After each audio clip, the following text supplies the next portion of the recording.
Start. তো দেখো বন্ধুরা, এখানে আজকে হচ্ছে বাঁধাকপি মাছের মাথা দিয়ে, আর এখানে ওই পাশে হচ্ছে ভাতটা প্রায় হয়েই এসছে, আর একটু হবে। তো দেখো এই যে ভাত আর একটু হবে, আর হয়েছে হচ্ছে রুই মাছের ঝোলটা আমার হয়ে গেছে। এই যে বাঁধাকপি হয়নি, আরো কোনো একটু মিষ্টি দেবো নামানোর আগে, একটু বাকি আছে, আবার গরম মশলা দেবো, একটু বাকি আছে। আর রান্না হয়েছে হচ্ছে রুই মাছের ঝোল হয়েছে, পাতলা করে ঝোল করেছি, আরও মাছ আছে। এই মাছটা কালকে হবে হচ্ছে ফুলকপি আলু রসা।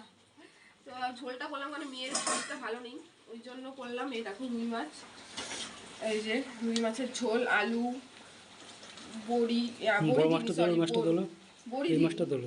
দিইনি, ছিম, আলু, বেগুন, পেঁপে এইসব দিয়ে ঝোল।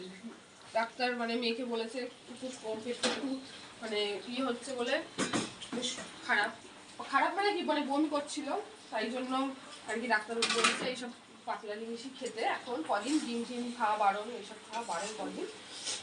তো এটাই রান্না হয়েছে। আর মেয়ের জন্য তো ঝোলের মাছ খায় না, তাই জন্য ওর জন্য ওই যে ভাজা মাছ রেখেছি 2 পিস। ও ঝোলের মাছ খেতে চায় না একদম, জানি না কেন, ওই জন্য ভাজা মাছ রেখেছি ওর জন্য। তো আমার রান্না বান্না প্রায় হয়। সকালে হয়েছিল হচ্ছে তরকারি, মানে নিরামিষ তরকারি, আর কি সব কিছু দিয়ে, পালং শাক দিয়ে, বড়ি, বিট, সব গাজর, আলু সব দিয়ে একটা তরকারি হয়েছিল, আর রুটি হয়েছিল। তো এই আজকের রান্না বান্না।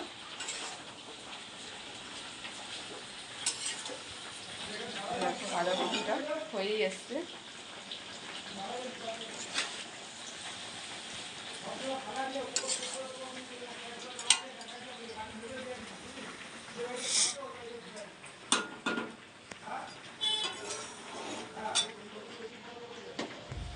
ভাতটাও হয়ে গেছে,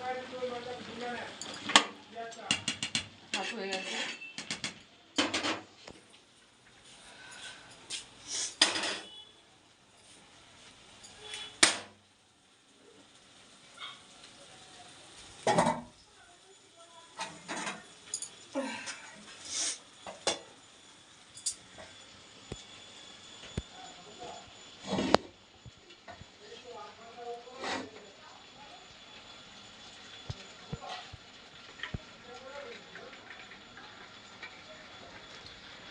ভাতের মাঠটা গালা হয়ে গেল, মানে মাঠটা ছড়াতে দিয়েছি, হোক।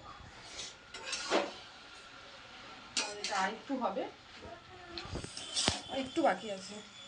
এর মধ্যে হচ্ছে যা যা দেওয়ার, জিরে গুঁড়ো সবই দেওয়া আছে, টমেটম দিয়ে, আর একটু হবে।